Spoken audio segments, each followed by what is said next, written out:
Class 10-এর কোষে দেখি 12। এখানে গোলক সম্পর্কিত অঙ্কগুলো আছে। গোলক সম্পর্কিত অঙ্কগুলো মাধ্যমিক পরীক্ষার জন্য খুবই ইম্পর্ট্যান্ট। এই চ্যাপ্টার থেকে প্রতি বছরই একটা প্রশ্ন এসেই থাকে। তো যে অঙ্কগুলো এই চ্যাপ্টারের সব থেকে ইম্পর্ট্যান্ট, সেরকমই কয়েকটাই মাত্র অঙ্ক আমি তোমাদের করে দেখাবো।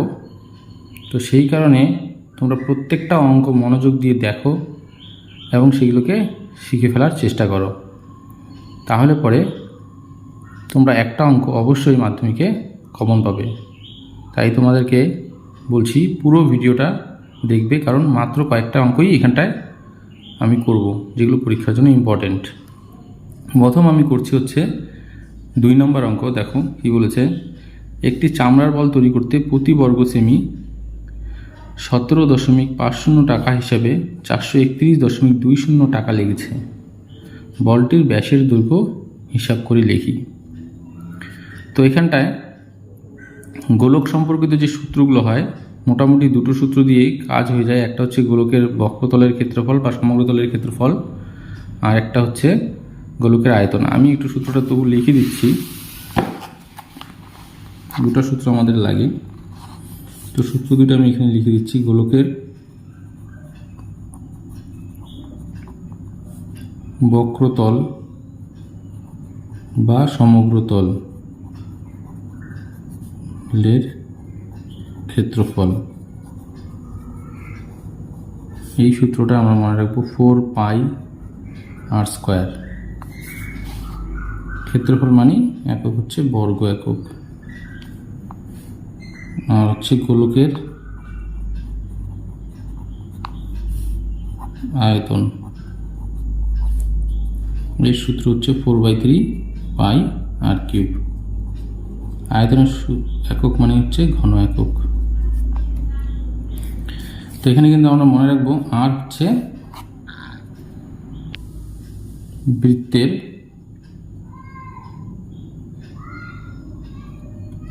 ব্যাসার্ধ। প্রথম আমি এই 2 নম্বর অঙ্কটা করব।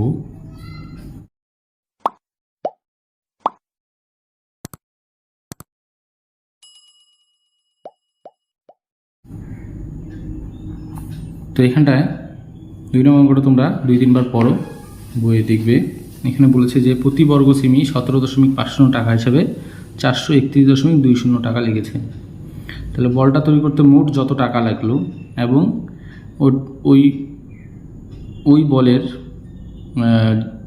খরচটা 431.20 টাকাটা, সেই মোট যে টাকাটা লেগেছে সেটার যে একটা হিসাব এখানে দেওয়া আছে, সেটা হচ্ছে যে প্রতি বর্গ সেমির জন্য 17.50 টাকা। তো প্রতি বর্গ সেমির টাকাটা দিয়ে যদি আমরা মোট টাকাটা ভাগ দিই, তাহলেই বোঝা যাবে যে মোট কত বর্গ সেমি ওই বলটাতে,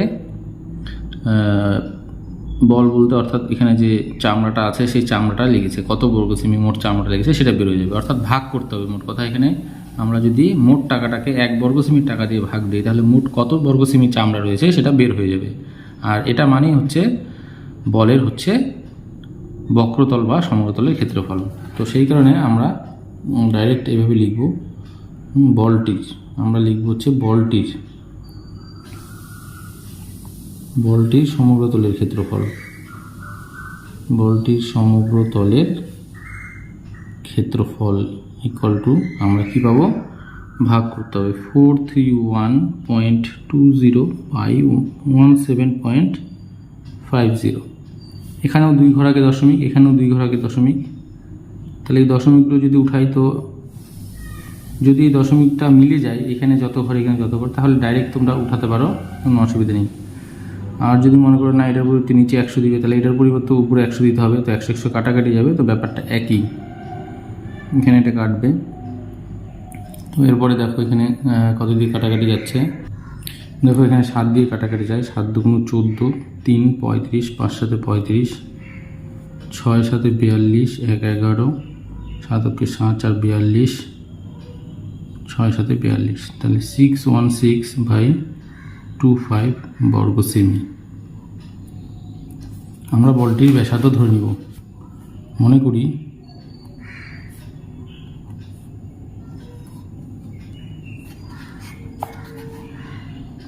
বলটির ব্যাসার্ধ সমান সমান 8 সেমি। সুতরাং আমরা লিখতেই পারি 4 পাই আর স্কোয়ার। 4 পাই আর স্কোয়ার মানে সমগ্র তলের ক্ষেত্রফল। আবার আমরা প্রশ্ন হিসেবে বের করলাম সমগ্র তলের ক্ষেত্রফল হচ্ছে 616/25। তো এটা যদি আমরা সমাধান করি তাহলে আমাদের ব্যাসার্ধ বেরোবে, তারপরে আমরা ব্যাস বের করে দিব। তো এখান থেকে আর স্কোয়ার ইকুয়াল টু বের করব। আর স্কোয়ার ইকুয়াল টু বের করব 616/25 এটা ছিল। আর এই 4 পাই যেটা আছে 4 পাই সেটা এখানটায় নিচে চলে আসবে। 4 ইন্টু পাই, এখানে পাই থাকার কথা কিন্তু পাইয়ের মানটা বসালে 22/7, এই 7 তাহলে চলে যাবে উপরে। এখানে এবার দেখো এটার সঙ্গে এটা আমরা 11 দিয়ে কাটাকাটি করি। 11 দুগুণ 22, 5 11 55, 6 66, 6 11 66, 2 দিয়ে আবার কাটবো। 28 দুগুণ 56, 4 7 28। তো এখানে আর স্কোয়ার ইকুয়াল টু এখানে 7 ইন্টু 7, নিচে 25 থাকে। তো আর ইকুয়াল টু লিখলে এর রুট দিতে হবে। উপরে 7 ইন্টু 7, নিচে হচ্ছে 25। আর স্কোয়ার থেকে যখন আর লিখবো তখন এই পাশে যা থাকবে তার উপরে এই রুট চিহ্ন বসে। তাহলে আর ইকুয়াল টু এখানে দুটা 7-এর পরিবর্তে একটা 7 আর 25-এর বর্গমূল হচ্ছে 5, অর্থাৎ আর ইকুয়াল টু আমার 7/5 সেমি ব্যাসার্ধ। তো আমাকে বলেছে হচ্ছে বলটির ব্যাস। সুতরাং বলটির ব্যাস সমান সমান, ব্যাস হচ্ছে ব্যাসার্ধের দ্বিগুণ, তার মানে 2r।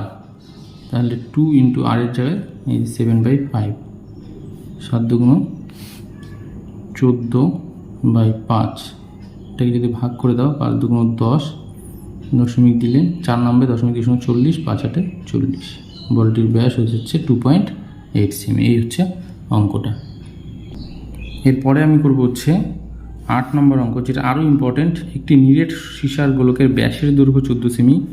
এই গোলকটিকে গলিয়ে 3.5 সেমি দৈর্ঘ্যের ব্যাসার্ধের কতগুলি নিরেট গোলক তৈরি করা যাবে? ভালো করে দেখো, একটি নিরেট সীসার গোলকের এখানে ব্যাসের দৈর্ঘ্য বলা আছে। এই জায়গাটা খুব ভালো করে লক্ষ্য করবে যে ব্যাস না ব্যাসার্ধের দৈর্ঘ্য দেওয়া আছে। ব্যাসের দৈর্ঘ্য দেওয়া থাকলে কিন্তু আমাদের ব্যাসার্ধের দৈর্ঘ্য বের করতে হবে। এই একটা বড় গোলক, সেটাকে গোলকটিকে গলিয়ে 3.5 সেমি দৈর্ঘ্যের ব্যাসার্ধের, এখানে বলা আছে ব্যাসার্ধের, তাহলে এই ছোট গোলকটার কিন্তু ব্যাসার্ধই দেওয়া আছে আর বড় গোলকটার ব্যাস দেওয়া আছে। তো ব্যাস দেওয়া থাকলে ব্যাসার্ধ বের করে নিতে হবে। তাহলে বড় গোলকটাকে গলিয়ে ছোট ছোট অনেকগুলো গোলক তৈরি করবে এই ব্যাসার্ধের। তো আমরা বড় গোলকটার আয়তন বের করব আর এদিকে ছোট গোলকের আয়তন বের করব, করে ভাগ করব, তাহলে বোঝা যাবে যে কতগুলি নিরেট গোলক তৈরি করা যাবে। তো 8 নম্বর অঙ্ক দেখো। প্রথমে আমরা লিখি নিরেট সীসার গোলকের ব্যাসার্ধ। নিরেট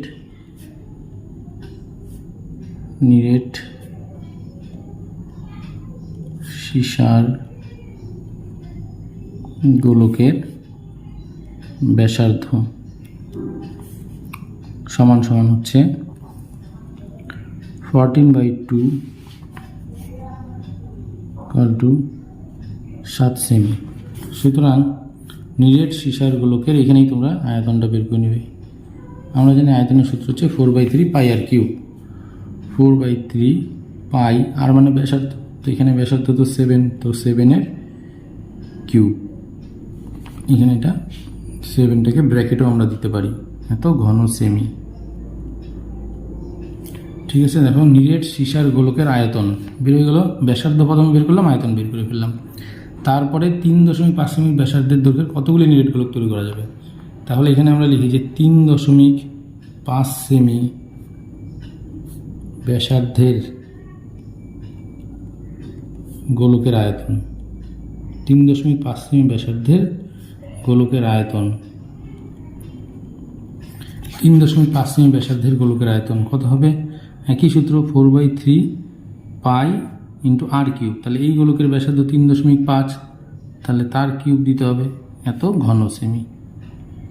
তাহলে বলতে গেলে এটা বড় গোলকের আয়তন, এটা ছোট গোলকের আয়তন। তাহলে বড় গোলকের আয়তনকে ছোট গোলকের আয়তন দিয়ে ভাগ দিব। সুতরাং মোট নিরেট গোলক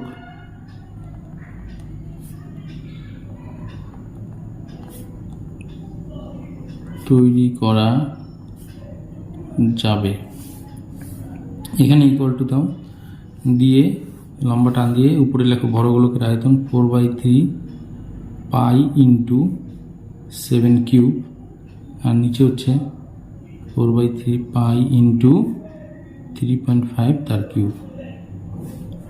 তো একদমই সহজ, দেখো 4/3 কাটলো, পাই কাটলো। এইখানে যে ব্যাপারটা আছে এটাকে এইভাবে লিখবে, দুটার মাথায় যেহেতু কিউব আছে তাহলে 7-এর নিচে 3.5 দিয়ে হোল কিউব করবে। এই দুটা কিউবের প্রতি একটা কিউব লিখলাম, দুটাকে একটা ব্র্যাকেটে করে দিলাম। 3.5 দিয়ে 7কে কাটলে 2 হয়, তার মানে দাঁড়ালো 2-এর কিউব ইকুয়াল টু দাঁড়ায় হচ্ছে 8। তাহলে মোট ইউনিট গোলক তৈরি করা যাবে 8টি। এই হচ্ছে 8 নম্বর অঙ্ক। এর পরের অঙ্কটা কিন্তু এই অঙ্কটার থেকেই কিন্তু পরের অঙ্কটা ধারণা চলে আসে এবং পরীক্ষার জন্য খুব ইম্পর্টেন্ট। তো এবার আমরা দেখব হচ্ছে নেক্সট অঙ্কটা 9 নম্বর অঙ্কটা। 3 সেমি, 4 সেমি, 5 সেমি দৈর্ঘ্যের ব্যাসার্ধে 3টি নিরেট তামার গোলক গলিয়ে একটি নিরেট বড় গোলক তৈরি করা হয়। তাহলে দেখো 3টা ছোটো ছোটো গোলক, তাদের ব্যাসার্ধ দেওয়া আছে, প্রত্যেকটাই ব্যাসার্ধ দেওয়া থাকলে অনেক সুবিধা, ব্যাস দেওয়া থাকলে সবগুলোকে আবার 2 দিয়ে ভাগ করতে হয়। বড় গোলক, এই 3টা গোলককে গলিয়ে নতুন একটা বড় গোলক বানাবে। বড় গোলকটির ব্যাসার্ধের দৈর্ঘ্য বের করতে হবে। তো দেখো প্রশ্নটা তোমরা অবশ্যই বারবার পড়বে, এটা আমি বারবার বলি, প্রশ্নটা বারবার পড়তে অন্ততপক্ষে 3 বার। তাহলে 9 নম্বর অঙ্ক দেখো আমরা কি করব, আমরা যে নতুন গোলকটা তৈরি হবে তার ব্যাসার্ধ ধরে নিই। মনে করি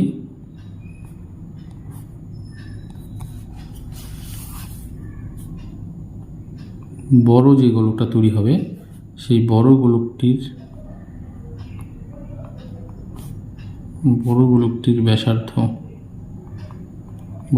ব্যাসার্ধ আমি আর ধরলাম। আর আমি ছোট হাতেরও ধরতে পারি, বড় হাতেরও ধরতে পারি, কোনো অসুবিধা নেই। মনে করি বড় গোলকটির ব্যাসার্ধ 8 সেমি। সুতরাং তাহলে বড় গোলকটির আয়তন কত হবে? আয়তন সূত্র হিসেবে হয়ে যাচ্ছে 4/3 পাই আর কিউব। আর কিউব মানে এই আর কিউব ঘন সেমি। 4/3 পাই আর কিউব ঘন সেমি। আচ্ছা, এটা আমাদের নতুন যে গোলক বড় গোলক তৈরি হবে তার আয়তনটা আমি বের করে রাখলাম ব্যাসার্ধ আর ধরে নিয়ে। আর যেগুলো ছোটো ছোটো গোলক দেওয়া ছিল সেগুলোর প্রত্যেকটির আয়তন আমরা বের করব। 3 সেমি ব্যাসার্ধের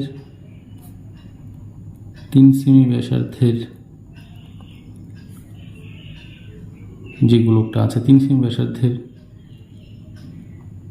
গোলকটির আয়তন, 3 সেমি ব্যাসার্ধের গোলকটির আয়তন ইকুয়াল টু 4/3 পাই ইন্টু, তাহলে আর কিউব মানে ব্যাসার্ধের কিউব, এইখানে ব্যাসার্ধ 3 তার কিউব দিয়ে দিলাম, এত ঘন সেমি।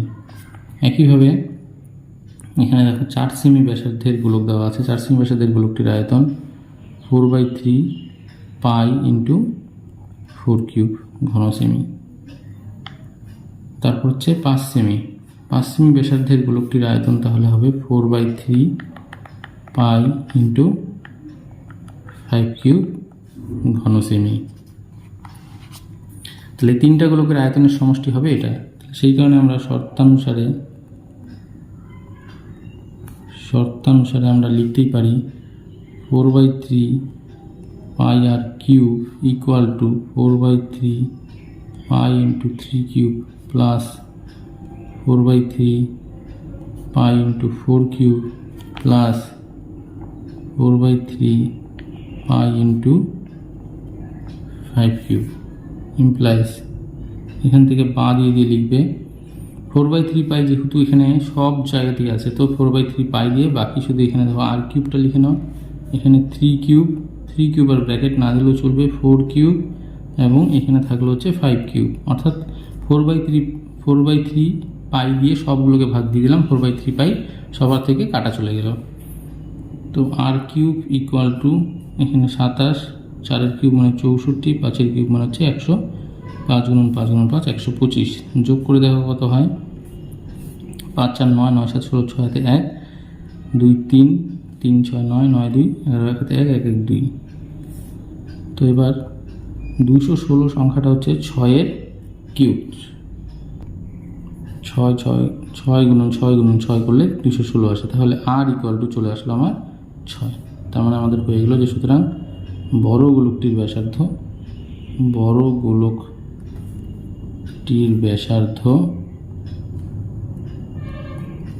6 সেমি।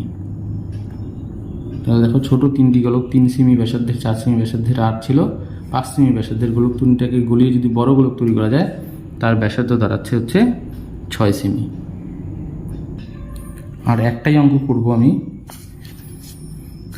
খুবই ইম্পর্টেন্ট। দেখো 14 নম্বর অঙ্ক। 8 সেমি দৈর্ঘ্যের ব্যাসার্ধের একটি নিরেট লোহার গোলককে গলিয়ে 1 সেমি দৈর্ঘ্যের ব্যাসার্ধের কয়টি নিরেটগুলি তৈরি করা যায়? তো বলতে গেলে এই অঙ্কটা কিন্তু 8 নম্বর অঙ্কটার মতোই, তবুও আমি এটা করাচ্ছি কারণ অঙ্কটা খুবই ইম্পর্টেন্ট। যখন তখন এটা মানে যে কোনো সময় বলতে গেলে পরীক্ষায় এটা চলে আসে, রিপিটেডলি আসে আর কি, প্রায় বছরই আসে, সেই কারণে আমি এটা করে দিচ্ছি। তোমরা দেখো তাহলে দুটো অঙ্ক মোটামুটি একই টাইপে শিখে নিলে তোমাদের একদম মুখস্থ হয়ে যাবে অঙ্কটা।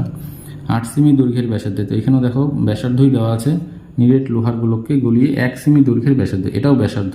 তো এই জায়গাটা খুব লক্ষ্য করার বিষয় যে ব্যাসার্ধই দেওয়া আছে কিনা, কয়টি নিরেটগুলি তৈরি করা যাবে। তাহলে দুটারই আয়তন আমি পৃথকভাবে বের করে নিব। তো প্রথম হচ্ছে 14 নম্বর অঙ্ক। 8 সেমি ব্যাসার্ধের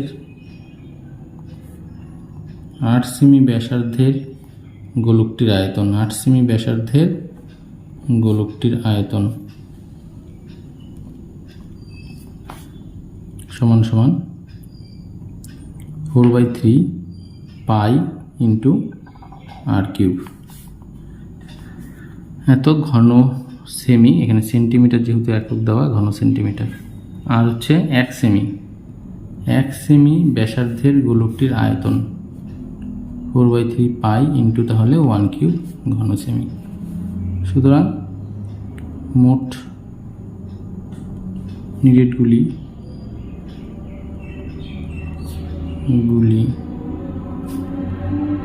তৈরি করা যাবে। তো আমরা ভাগ দিব আগের মতোই, 4/3 পাই ইন্টু 8³ নিচে 4/3 পাই ইন্টু 1³। 4/3 পাই কাটলো, 8/1 আগের মতো যদি অঙ্কটা করি তাহলে 8/1 তার কিউব, 8কে 1 দিয়ে ভাগ করলে তো 8ই থাকে, 8-এর কিউব মানে হচ্ছে 8 ইন্টু 8 তোমরা এটা করে নাও। 8 64, 64 সঙ্গে 8 গুণ করো, 4 বছর 2 হাজার 3, 6 48 3 51 512। তাহলে মোট নিরেটগুলি তৈরি করা যাবে 512টি। যারা আমার এই ভিডিওগুলো দেখছো তারা অবশ্যই কমেন্ট করে আমাকে জানাবে যে অঙ্কগুলো কেমন লাগলো, বুঝতে পারলে কি না। তাতে আমার সুবিধা হবে তোমাদেরকে বুঝতে যে ঠিক তোমরা অঙ্কগুলোকে ঠিকঠাক বুঝতে পারো কি না।